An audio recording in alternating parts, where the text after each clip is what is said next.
कहानी के शुरू में हमें बताया जाता है कि फ्यूचर मुस्तकबिल में इंसानों के बीच अपने रिलीजन मजहब को लेकर एक बड़ी जंग छिड़ गई। एक साइड पर थे मिथ्रिक, वो आत्माओं पर यकीन रखते थे और उनकी बातों को मानते थे, तो दूसरी तरफ थे नास्तिक एथियस्ट। उनका ये मानना था कि वो किसी भी मजहब या उससे जुड़ी किसी भी चीज को नहीं मानते। इंसानों ने अपनी इस लड़ाई में मॉडर्न हथियारों के साथ साथ रोबोट्स की भी मदद ली थी, जिसकी वजह से दुनिया में बहुत तबाही हुई। सब कुछ तहस नहस हो गया। दुनिया को तबाह करने के बाद मैथ्रिक के लोग किसी और प्लेनेट की तलाश में निकल गए। तो ये था इस कहानी के शुरू का हिस्सा। शुरुआत में हमें दो रोबोट्स दिखाए जाते हैं, जिसको फादर और मदर कहा जाता है, और इन दोनों रोबोट्स को केपलर 22b पर स्पेसशिप में भेजा गया था। स्पेसशिप को लैंड करते हुए उतारते हुए इनका शिप एक गड्ढे में गिरने वाला था, पर उसके गिरने से पहले ही ये दोनों उसमें से अपने सामान को बाहर निकाल लेते हैं। जिसके बाद मदर इधर प्लेनेट पर आकर 6 बच्चों को पैदा करती है। सब बच्चे अलग अलग नस्ल से ताल्लुक रखते थे। ये दोनों रोबोट्स यहाँ पर अपनी छोटी सी सोसाइटी बना लेते हैं और स्पेस मूलियों को उगाकर यहाँ पर गुजारा करने लगते हैं, मतलब एलियन मूलियाँ। इनको देखकर ऐसा लग रहा था कि यहाँ पर प्लेनेट को ढूंढकर इंसानों की सोसाइटी बनाने आए थे। ये दोनों रोबोट्स यही चाहते थे कि ये आने वाली नस्लों को रिलीजन से दूर रखें। मतलब ये दोनों रोबोट्स मदर फादर एथियस्ट थे, जो किसी भी चीज को नहीं मानते थे, क्योंकि ये ऐसा इसलिए चाहते थे कि आने वाले इंसानों में ना रिलीजन मजहब का कोई फर्क होगा और ना ही आपस में ये लड़ेंगे, और इनकी सोच भी सबसे अलग होगी। ये दोनों रोबोट्स ये भी जानते थे कि ये बहुत जल्दी खत्म हो जाएंगे, इनका सिस्टम जल्दी बंद हो जाएगा। बस ये दोनों ये चाहते थे कि इससे पहले ये खत्म हो, इनको यहाँ जमीन पर असल माहौल बनाना था कि आने वाली नस्लें इनके बगैर रह सकें, उन्हें कोई भी किसी भी किस्म की परेशानी ना हो रिलीजन को लेकर और ना ही किसी और चीज को। इसीलिए ये अपने बच्चों को खेती करना, घर बनाना और साथ ही साथ रिलीजन की बुराइयों के बारे में भी बताती है, ताकि इनके बच्चे हमेशा ही एथियस्ट नास्तिक रहें। एक दिन इनकी बेटी घूमते हुए रास्ता भटक जाती है। फादर और मदर को तो ये लग रहा था कि उनकी बेटी किसी गड्ढे में गिर गई, और फिर आहिस्ता आहिस्ता इनके सभी बच्चे मरने लगते हैं। सिर्फ इनका एक बेटा ही था जो जिंदा बचता है, जिसका नाम कैंपियन था। एक दिन फादर रोबोट आसमान पर स्पेसशिप को देखता है, जो मिथ्रिक की थी। ये गड्ढे में से अपने स्पेसशिप को निकालकर उससे राब्ता करने की कोशिश करता है, क्योंकि उसे ऐसा लग रहा था कि रोबोट मदर जल्दी खराब होकर खत्म हो जाएगी, और अगर उसने अपने बेटे कैंपियन को बचाना है तो उसे मिथ्रिक के मानने वाले लोगों के हवाले करना होगा। मगर उधर कमजोर रस्सी थी, इसीलिए फादर और कैंपियन उस स्पेसशिप को नहीं निकाल पाते। ये लोग फैसला करते हैं कि अगले दिन आकर इस स्पेसशिप को निकालने की कोशिश करेंगे। It's too dangerous, Campion. Mother robot को ये पता चलता है कि कैंपियन और फादर मिलकर कुछ गलत करने वाले हैं। जब ये कैंपियन पर चिल्लाती है तो वो इसको सब कुछ सच सच बता देता है कि उसने फादर के कहने पर इंसानों से मदद लेने की कोशिश की। ये सुनकर उसे फादर पर बहुत गुस्सा आता है, इसीलिए वो फादर के पास जाकर उससे पूछने लगती है, तो वो उससे बहकी बहकी बातें कर रहा था। इसीलिए मदर रोबोट को गुस्सा आ जाता है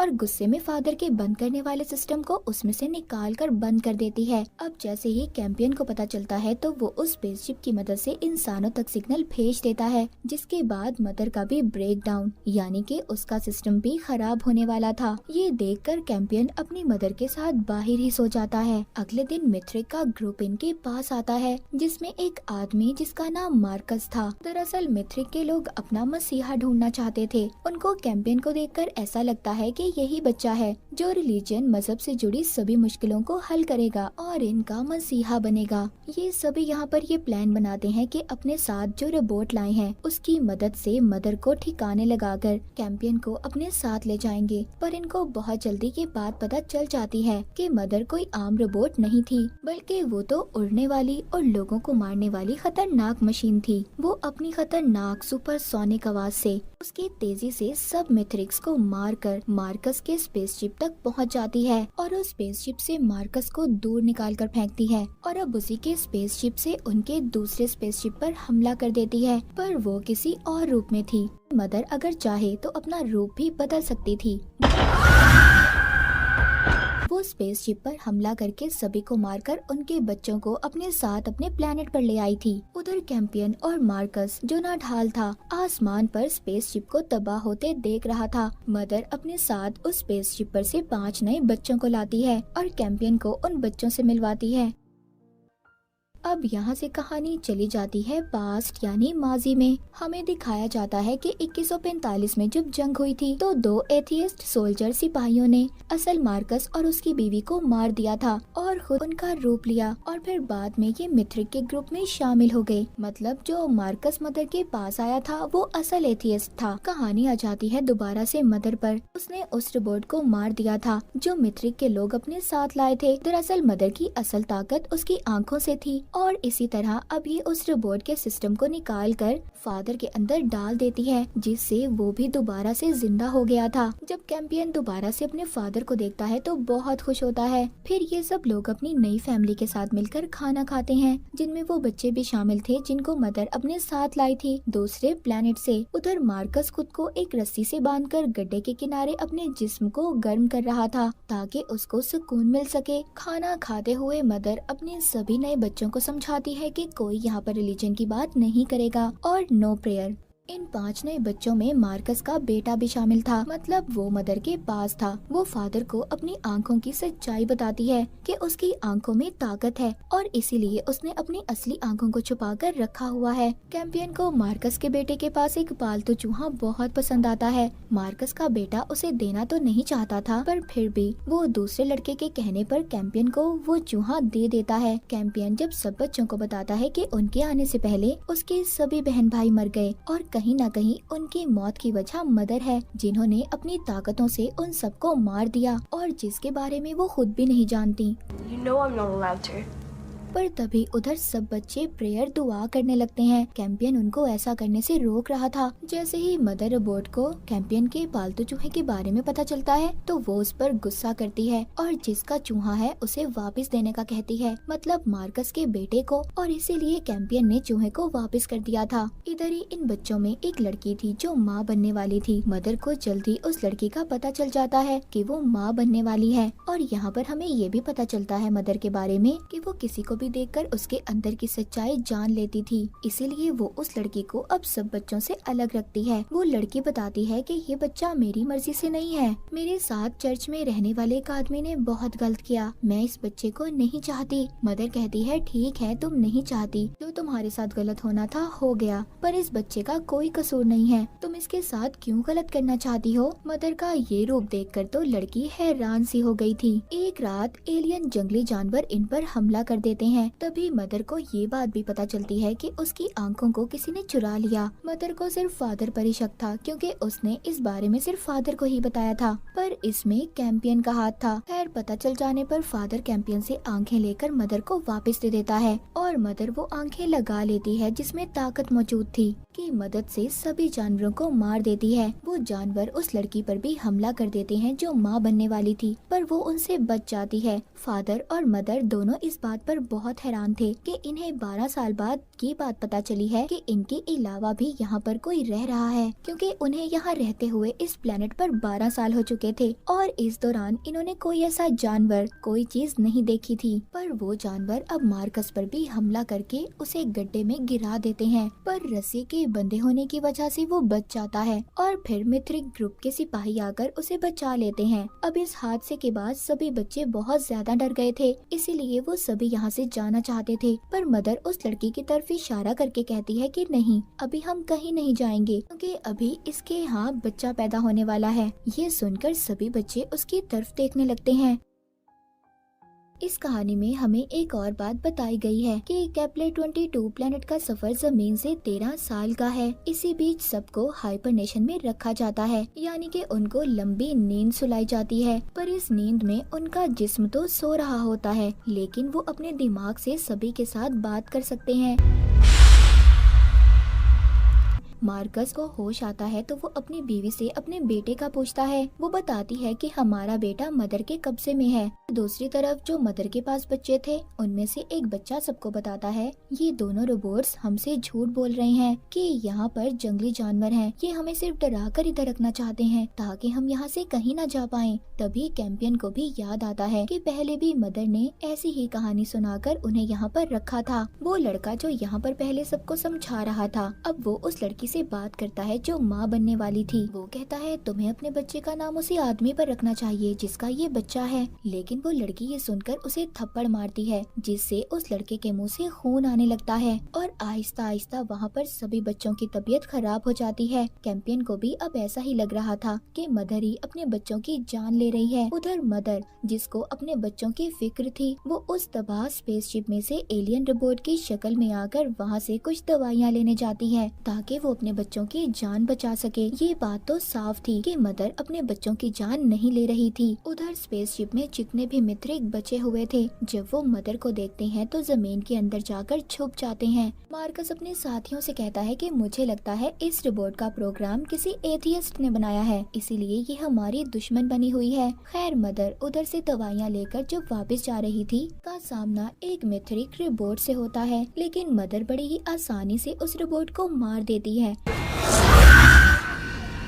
उधर कैंपियन फादर को चकमा देकर सभी बच्चों को लेकर भाग जाता है। उसको मदर रोबोट का ऐसा रूप देखकर लग रहा था कि वो सबको मार देगी। मार्कस और उसकी बीवी को सब पता चल चुका था कि मदर इधर दवाइयाँ लेने आई थी। मतलब सभी बच्चे अभी जिंदा हैं। अब बस इनको अपने लीडर को मनाकर बच्चों को तलाश करने निकलना था। उधर जिन बच्चों को कैंपियन अपने साथ जंगल के रास्ते लेकर निकल गया था उनमें से जो मार्कस का बेटा था उसको एक लड़की की आवाज आती है। ये वो ही थी जो मदर की बेटी थी और घूमते हुए भटक गई थी पर सभी ये जानते थे कि वो मर चुकी है। लेकिन उसकी आवाज अब कहाँ से आ रही थी और यही आवाज उसको सब बच्चों से अलग कर देती है। वो एक गड्ढे में लटक जाता है। फादर को भी जल्दी स्पेसशिप में बैठकर बच्चों की लोकेशन का पता चल जाता है कि बच्चे कहाँ पर हैं। इसीलिए वो जल्दी से उन बच्चों को वापस लेकर घर आता है। यहाँ पर फादर को एक और बात पता चलती है कि बच्चों के मरने की वजह मदर नहीं बल्कि स्पेस मूलियाँ हैं जो खेती कर इन्होंने यहाँ पर उगाई थी।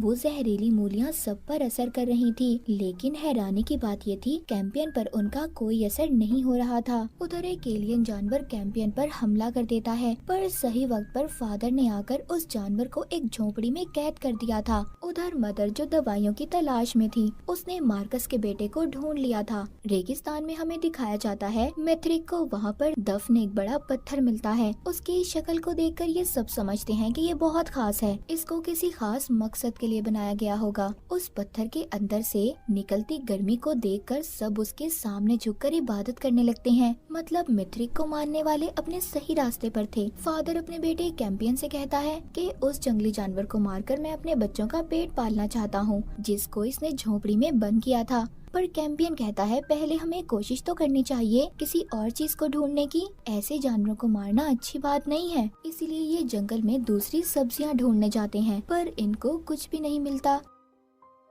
मदर को दिखाया जाता है जिसने सब बच्चों से लॉकेट उतरवाए थे उनको पिघलाकर एक बारीक सा हथियार बनाती है। उन सभी नए बच्चों के अंदर से ट्रैकिंग डिवाइस को बाहर निकाल देती है जिसकी मदद से मार्कस उसकी बीवी और मित्रिक सब बच्चों को ढूंढ रहे थे जिससे उनको अब कुछ भी पता नहीं चल पा रहा था। वहाँ पर एक रोबोट आकर मार्कस पर हमला कर देता है। उसे भी ये पता चल जाता है कि ये काम उसके लीडर का है क्योंकि उसे मार्कस और उसकी बीवी पर शक था कि ये दोनों एथियस्ट से मिले हुए हैं। पर वो सिर्फ मार्कस को मारना चाहता था क्योंकि उसकी बीवी उनके ग्रुप में एक अकेली डॉक्टर थी जो दवाइयों के बारे में जानती थी। इसीलिए लीडर सिर्फ खाली मार्कस को ही मरवाना चाहता था। उधर कैंपियन उस जानवर को आजाद करने वाला था जो फादर का पकड़ा हुआ था पर तभी उधर फादर आ जाता है। कैंपियन की ऐसी इस हरकत पर दोनों रोबोट्स ये सोचते हैं कि उनके बेटे कैंपियन की ये अच्छाई उन्हें कभी न कभी बहुत बड़ी मुसीबत में डाल सकती है। फादर बच्चों को समझाता है देखो, हम आज हैं और कल नहीं,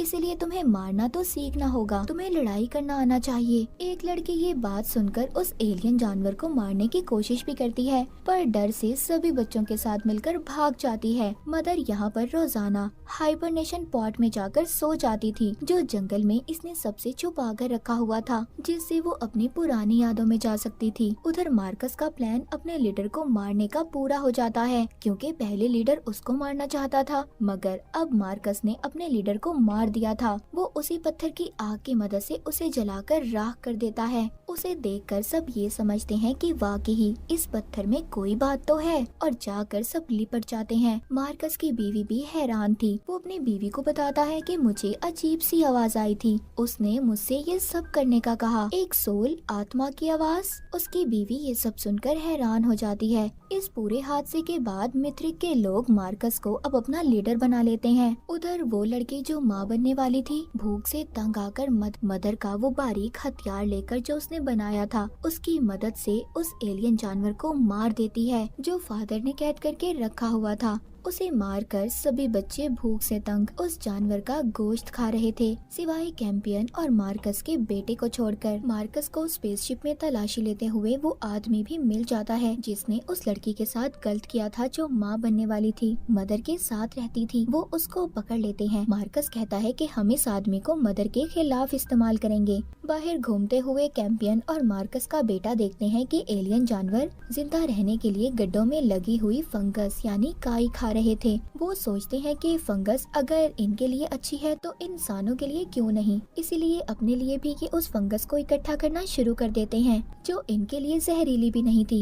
इधर मार्कस ने जिस आदमी को पकड़ा हुआ था, वो बताता है कि सारे काम उसने सोल के कहने पर किए। ये सब बातें मार्कस को काफी अजीब लग रही थी। अब क्योंकि मार्कस मैथ्रिक का लीडर भी बन चुका था, उसके साथ एक लड़की काफी ज्यादा घुलने मिलने की कोशिश कर रही थी। उधर मदर हाइबरनेशन पॉट में नींद में जाकर अपनी पुरानी यादों में चली जाती है, और आखिरकार हमें यहाँ पर पता चलता है कि मदर कौन थी और किसने इसको यहाँ पर भेजा था। मदर भी पहले मिथ्रिक के लिए काम करने वाली एक रोबोट थी, मगर उसको एक एथियस्ट ने अगवा करके रीप्रोग्राम कर दिया, दोबारा से उसके अंदर की चीजों को बदल दिया। ये आदमी पहले मिथ्रिक का ही था, पर इसने अपने रिलीजन के खिलाफ बगावत कर दी, और ये मदर से प्यार भी करता था। इसने मदर को बदलकर इंसानों की खिदमत करने वाला एक रोबोट बना दिया, और इसने फादर रोबोट को भी बनाया था, और दोनों को केपलर 22 पर जाकर एथियस्ट की सोसाइटी बनाने का कहा। उसने मदर को भेजने से पहले उसकी सारी पुरानी यादों को मिटा दिया था, क्योंकि वो ये नहीं चाहता था कि आगे के इंसान उसको भी अपना गॉड,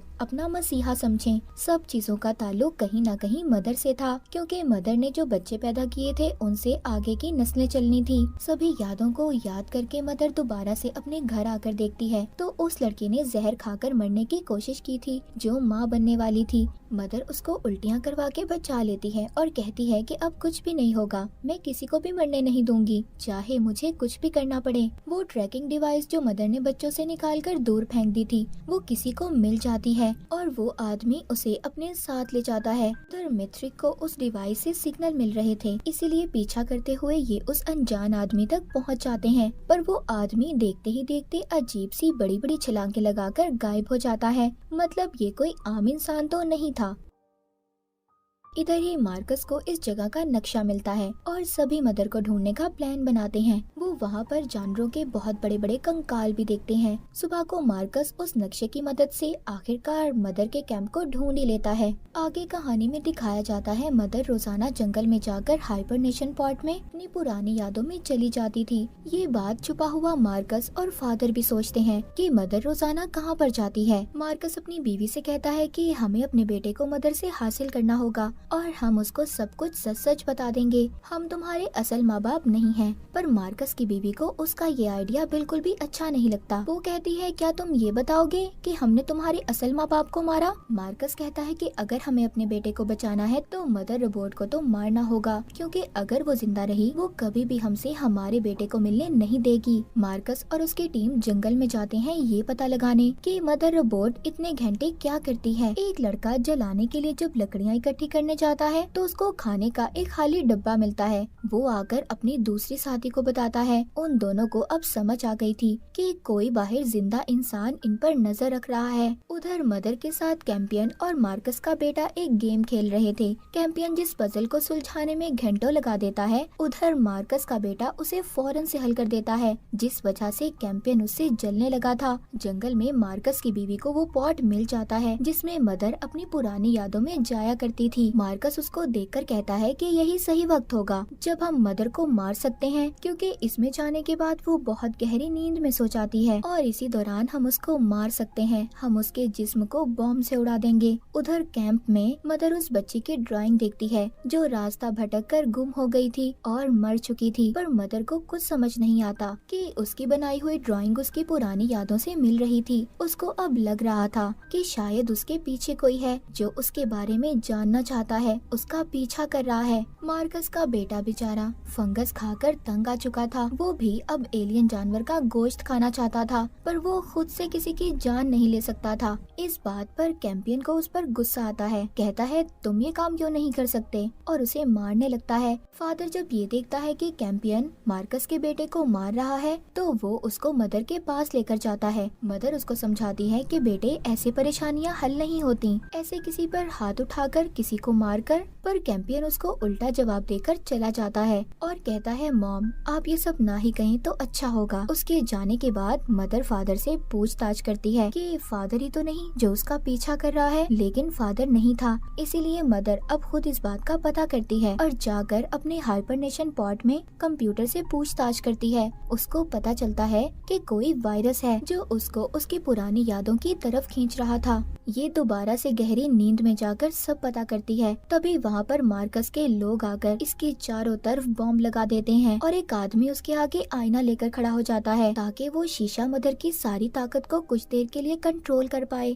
पर ऐसा कुछ नहीं होता। मार्कस के लोगों का सारा प्लान खराब हो गया था, जिस वजह से मदर भी अब होश में आ जाती है और सबको यहाँ पर खत्म करके अपने बच्चों को लेने भागती है। उधर मार्कस की बीवी अपने साथियों के साथ मदर के कैंप पर हमला कर देती है। फादर जल्दी जल्दी अपने सभी बच्चों को बचाकर एक महफूज जगह पर लेकर छुप जाता है, पर मार्कस की बीवी ने अपने बेटे को ढूंढ लिया था। उधर ही एक बच्चा मिथ्रिक के लोगों को फादर के छुपने की जगह बता देता है, जिससे वो लोग फादर पर भी हमला कर देते हैं। लेकिन मदर भी आ गई थी। उसे आने में बहुत देर हो जाती है। फादर बहुत जख्मी हो चुका था। मार्कस की बीवी अपने बेटे को उसके डैड से मिलवाती है, यानी कि मार्कस से। पर मार्कस यहाँ पर कहता है बेटे अभी तुम वापस जाओ, मदर जिंदा है, तो इसीलिए तुम्हें मदर रोबोट के पास वापस जाना होगा और उसकी आंखें चुरानी होंगी। उसी में मदर की सारी ताकतें मौजूद हैं।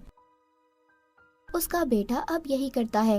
वो मदर के कैंप में जाकर जब उसकी आंखें चुराकर भाग रहा था, जिस पर अब मार्कस उस पर हमला करता है और उसे बहुत मारता है। वो बस मदर को मारने ही वाला था, तभी उसको आवाज आती है मदर को छोड़ दो, उसे जाने दो, मदर को जिंदा छोड़ दो। इसीलिए ये अब उसको जिंदा ही पकड़ लेता है। मार्कस ने मदर रोबोट को एक झोपड़ी में कैद कर दिया था और कैंपियन को भी बंद कर देता है। मार्कस जब मदर के पास जाता है तो वो उससे कहती है क्या मैं जानती हूँ तुम असल मार्कस नहीं हो। वो मार्कस का चेहरा देखकर सब कुछ स्कैन कर लेती है। उधर मिथ्रिक फादर को पकड़कर उसे रिप्रोग्राम करके उसमें तब्दीलियां लाकर उसको अपना नौकर बना लेते हैं। मिथ्रिक कैंपियन को अपना मसीहा समझ रहे थे। उनका ये मानना था कि कैंपियन ही वो बच्चा होगा जो उनकी सारी मुश्किलों को खत्म करेगा, इसीलिए उन्होंने उसे पकड़ा हुआ था। दूसरी तरफ वो लड़की जो माँ बनने वाली थी, वो कैंपियन के पास जाती है और कहती है कि तुम झूठ मूठ का नाटक कर लेना मिथ्रिक के लोगों के सामने कि तुम रिलीजन को मानते हो और जो भी वो कह रहे हैं सब सच है। एक तरफ मार्कस का बेटा बैठा घर बना रहा था। मिथ्रिक के लोग जब उसको देखते हैं तो वो सोचते हैं कि शायद हमारा मसीहा ये बच्चा हो, पर उनके रिलीजन, उनके मजहब के लिहाज से उनका मसीहा ऐसा होगा जिसका इस दुनिया में कोई भी नहीं होगा। मगर उन लोगों को ये नहीं पता था कि मार्कस का बेटा भी तो अनाथ था, उसका भी इस दुनिया में कोई भी नहीं था, कि असल मार्कस और उसकी बीवी तो मर चुके थे। अब नकली मार्कस मदर की बातों से तंग आ गया था और साथ ही साथ उसको आवाजें भी सुनाई दे रही थी जो अजीब थीं। इसीलिए तंग आकर वो अपने बेटे यानी मार्कस के बेटे को धक्का मारता है। आखिर क्यों सोल मदर रोबोट को जिंदा रखना चाहती थी या फिर चाहता था? उधर जब मैथ्रिक के लोग कैंपियन को अपना मसीहा बनाने के लिए रस्मों को शुरू करते हैं। जब कैंपियन अपने बहन भाइयों की कब्रों को देखता है, उन पत्थरों को, तो उसको न जाने क्या हो जाता है, इसीलिए वो वहाँ से भाग जाता है। मगर फादर ने उसे पकड़ लिया था और दोबारा से बंद कर देता है, क्योंकि फादर का प्रोग्राम तब्दील हो चुका था। वो मिथ्रिक के लिए काम कर रहा था।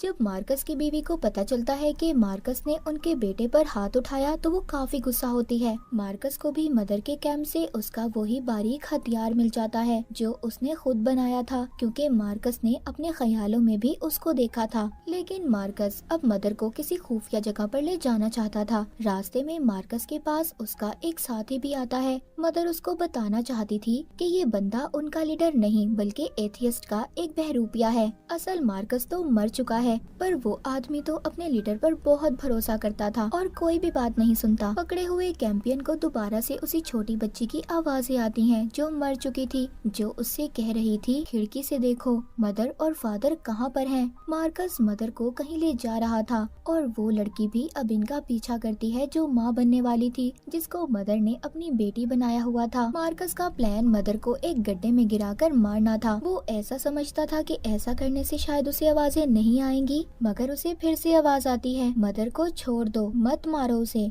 तभी उधर फादर जो मिथ्रिक के कब्जे में था, मदर को उस गड्ढे में गिरा देता है, मगर अपनी एक उंगली से रस्सी को पकड़कर बचा भी लेता है। मार्कस की वो आवाजें अब ख्यालों में बदल चुकी थी। वो ख्याल में खुद को अपने असल रूप में देख रहा था और इन्हीं ख्यालों में खुद को जख्मी कर लेता है। इस बात का फायदा उठाकर मदर भी गड्ढे से बाहर आ गई थी और फादर से कहती है, मैं अपने और तुम्हारे बच्चों को जरूर बचाऊंगी। ये कहकर वो वहाँ से चली जाती है। मार्कस को इधर अभी भी आवाजें आ रही थी, मदर को जाने दो, उसे छोड़ दो, उसका जिंदा रहना जरूरी है। मार्कस तो जैसे इन आवाजों से पागल हो चुका था। उधर मार्कस की बीवी खाने के लिए एलियन जानवर का गोश्त इकट्ठा कर रही थी। वो अपने बच्चे को लेकर यहाँ से जाना चाहती थी, लेकिन तभी उधर फादर जख्मी मार्कस को लेकर आता है। मार्कस जो कि बहुत जख्मी था, वो बताता है कि मिथ्रिक का मसीहा कोई और नहीं बल्कि मैं खुद हूँ। ये मुझे उन आवाजों ने बताया है जो मेरे कानों में आती हैं। मार्कस की बीवी ये सुनकर हैरान हो जाती है। अब वो आवाजें मार्कस के लिए और भी ज्यादा भयानक हो गई थी। वो अपनी असल पहचान ढूंढ रहा था। एक दिन मार्कस उन्हीं आवाजों की वजह से अपना चेहरा काट लेता है अपनी नई पहचान बनाने के लिए, और अपने बेटे से कहता है कि मैं तुम्हें एक जाबाज सिपाही बनाना चाहता हूँ जो कभी भी किसी से नहीं डरेगा। पर इस बच्चे को इन बातों में कोई दिलचस्पी नहीं थी।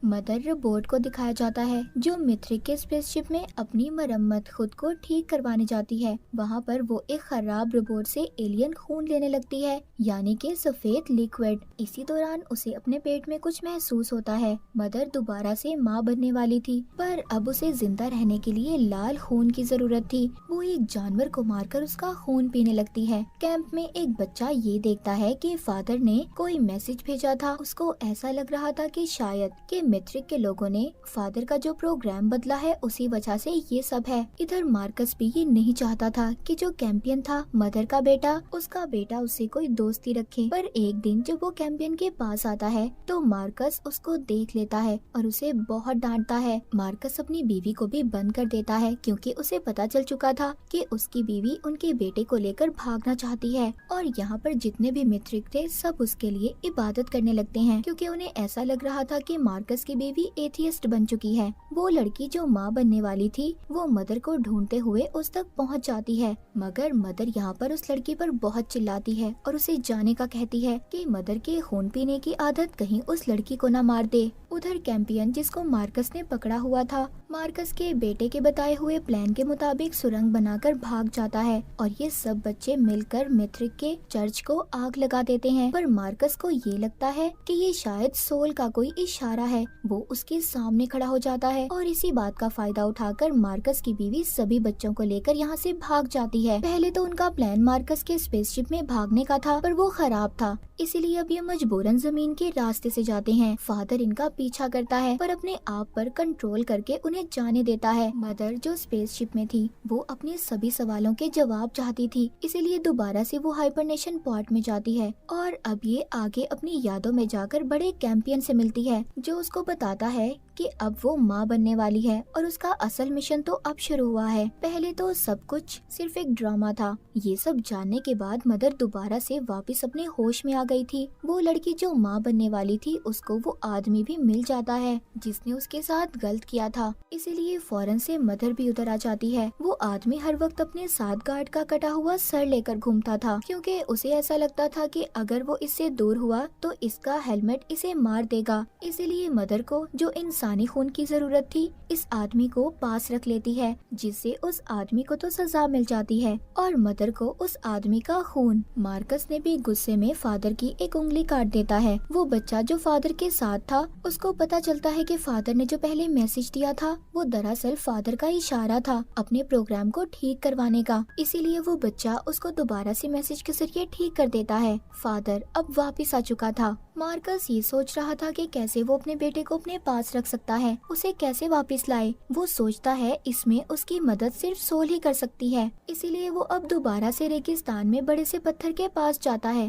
कैंपियन मार्कस के बेटे के साथ बैठा बातें कर रहा था, उन आवाजों के बारे में बात कर रहे थे जो उस छोटी मरी हुई बच्ची की उनको सुनाई देती थी। दूसरी तरफ मदर अपने साथ उस लड़की आदमी को लेकर एक महफूज जगह की तलाश में थी ताकि वो अपने होने वाले बच्चे को सही से पैदा कर पाए। उसको एक महफूज जगह मिल चुकी थी पर वहाँ पर कुछ अजीब से कार्ड लगे हुए थे। मदर के बच्चे भी उसे ढूंढते हुए उस तक पहुँच जाते हैं। मार्कस की बीवी भी उनके साथ थी। मदर अपने बच्चों से मिलती है और बहुत खुश होती है पर अचानक से बेहोश हो जाती है। तभी सभी बच्चों के कहने पर मार्कस की बीवी मदर रोबोट का इलाज करती है। इधर मार्कस मदर के कैंप में पहुंच जाता है। उधर वो ही बच्चा था जिसने फादर को ठीक किया था। वो उससे सबका पूछता है कि सब लोग कहाँ पर हैं, जिस पर वो मना कर देता है और कहता है कि मैं नहीं जानता कि कौन कहाँ पर है। इसीलिए मार्कस ये पता करने के लिए उसके हाथ उस पत्थर पर लगा देता है जिसमें आग थी, पर उस बच्चे को कुछ नहीं होता। इसका मतलब ये था कि ये सच बोल रहा था, इसको कुछ भी नहीं पता था। गुफा में जब मार्कस की बीवी मदर का इलाज कर रही थी, मदर उसको देखकर कहती है मैं जानती हूँ तुम और मार्कस नकली हो, तुम्हारी पहचान कोई और है। उधर मार्कस के पास से फादर और वो बच्चा अंधेरे में उसका स्पेसशिप लेकर भाग जाते हैं। इस बात पर मार्कस को बहुत गुस्सा आता है और गुस्से में वो अपने एक सिपाही का गला घोटकर मार देता है क्योंकि स्पेसशिप की रखवाली करना इसका काम था, पर उस वक्त ये सो रहा था।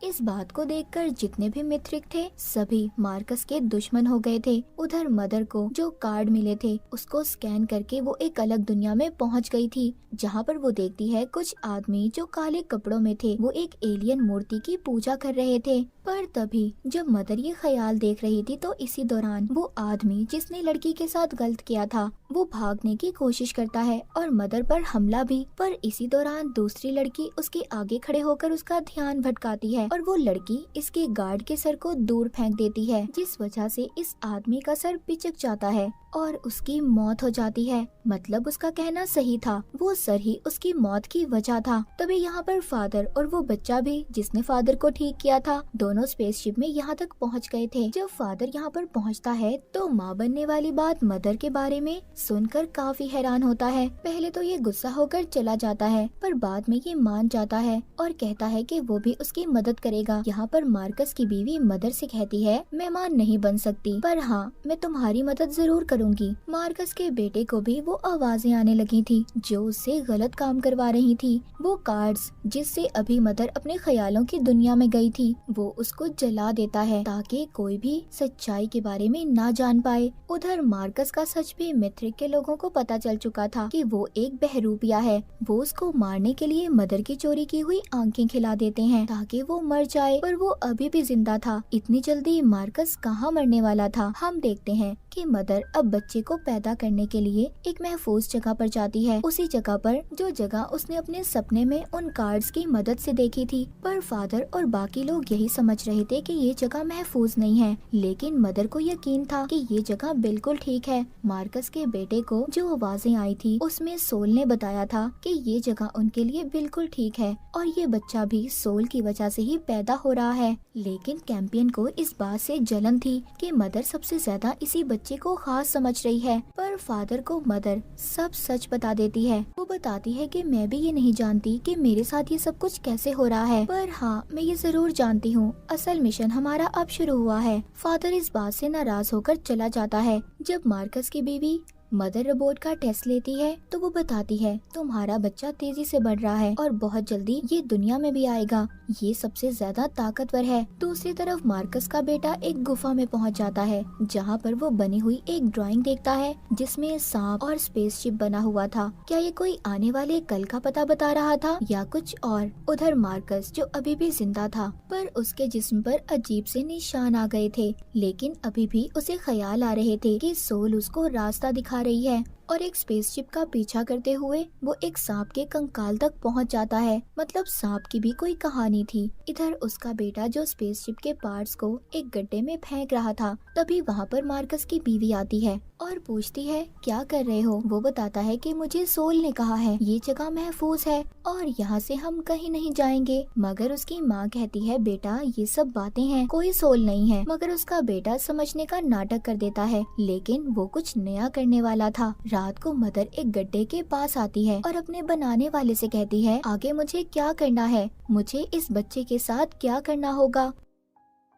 तभी वहाँ पर वही छलांगे लगाने वाला आदमी आ जाता है, मगर फादर भी उधर पहुँच गया था और मदर एक ही मुक्के से उसे मार देती है। फादर जब उसका मास्क हटाता है तो वो एक एलियन था। उसके बैग से उन्हें इंसानी खोपड़ी मिलती है, पर वो जमीन पर रहने वाले इंसान की नहीं थी, वो किसी दूसरे प्लेनेट के इंसान की थी। उधर मार्कस की बीवी को पता चल चुका था कि मदर जल्द ही माँ बनेगी और अगर अभी उसका बच्चा पैदा ना हुआ तो वो मर सकता है। मार्कस का बेटा उसको भी अब सच्चाई पता चल चुकी थी। सोल ने उसे बताया था जो तुम्हारे माँ बाप हैं वो असल नहीं हैं, वो एक बहरूपियाँ हैं। इसीलिए वो अपनी माँ पर गोली चला देता है। अब वो तो जख्मी हो गई थी, इसीलिए मदर के पास तो नहीं जा सकती थी। वो बच्चों को लेने भेजती है। मदर भी एक गुफा में पहुँच गई थी, जिधर वो उसी एलियन की मूर्ति देखती है जो उसने कार्ड्स के जरिए अपने सपने में देखी थी। जब इन सभी चीजों को देख रही थी तो तभी उसका बच्चा पैदा होने वाला था, मगर बहुत ज्यादा दर्द के बाद मदर रोबोट का बच्चा उसके मुंह से निकलने लगता है और वो कोई इंसान नहीं बल्कि एक सांप था, एक उड़ने वाला सांप जो निकलते ही उसका एंड्रॉइड खून पीने लगता है, यानी कि उसके जिस्म से निकलने वाला सफेद लिक्विड। तभी उधर मदर के दूसरे बच्चे भी आ गए थे, लेकिन अब वो अपने इस बच्चे को सबसे छुपाती है। ये बात तो साफ थी कि जब ये इस प्लेनेट पर आए तो सांप इनका पीछा कर रहे थे। यहाँ पर सांपों का राज था और वो आवाजें जो मार्कस और उसके बेटे को सुनाई दे रही थी वो भी इन्हीं सांपों की आवाजें थी। मदर सब समझ गई थी। मदर समझ गई थी कि उसके साथ ये सब कुछ क्यों हुआ। जब वो हाइबरनेशन पॉड में अपनी पुरानी यादों में जाती थी तो उसके दिमाग पर कोई कब्जा कर लेता था और यही बात थी कि मार्कस का बेटा भी स्पेसशिप को खराब कर रहा था। उन्हें पता था जब ये सांप पैदा होगा तो उसे इंसानी खून की जरूरत होगी, इसीलिए स्पेसशिप के खराब होने की वजह से सब इधर ही रहेंगे, सब फंस जाएंगे और वो सांप आसानी से सबका खून पी सकता है। मदर उस सांप को देखती है जो बहुत जल्दी बड़ा हो रहा था। अगर ये अपने बच्चों की जान बचाना चाहती थी तो ये फादर के साथ उस सांप को लेकर स्पेसशिप में यहाँ पर एक गड्ढे में चली जाती है जिधर दहकता हुआ लावा था। वो उस लावे में जाकर अपने साथ ही इस सांप को भी खत्म करना चाहती थी। कैंपियन जब ये देखता है तो बहुत चिल्लाता है। मदर और फादर के आखिरी वक्त में उनके सामने उनके सभी बच्चों की यादें आ रही थी। उनको पूरा यकीन था कि इनके जाने के बाद कैंपियन ह्यूमैनिटी इंसानियत का नया लीडर मसीहा बनेगा। उधर मार्कस जो भी जिंदा था जंगल में कुछ एथियस्ट को देखता है और एक को छोड़कर बाकी सबको मार देता है। उसके कान से डिवाइस निकालकर सब एथियस्ट को बताता है यहाँ पर कोई भी एथियस्ट नहीं आएगा, सोल ने सबको मना किया है, मैं अब इस प्लेनेट का राजा हूँ। पर तभी उधर एक स्पेसशिप आती हुई दिखाई देती है जो एथियस्ट की ही थी। उधर मदर और फादर जो लावे में गए थे, मगर दूसरी तरफ से उनका स्पेसशिप बिल्कुल ठीक हालत में निकल आता है और उड़ने वाला सांप भी यहाँ से चला गया था। जो मार्कस के बेटे को ड्राइंग दिखी थी, स्पेसशिप, एलियन, उड़ने वाला सांप, ये अब सब कुछ सच हो चुका था। मदर के सभी बच्चों को ऐसा लग रहा था कि फादर और मदर तो मर गए हैं, जिसके बाद सब कैंपियन की तरफ देखते हैं कि उनके मरने के बाद सारी जिम्मेदारी अब कैंपियन की थी। इसी के साथ ये सीजन यहीं पर खत्म हो जाता है।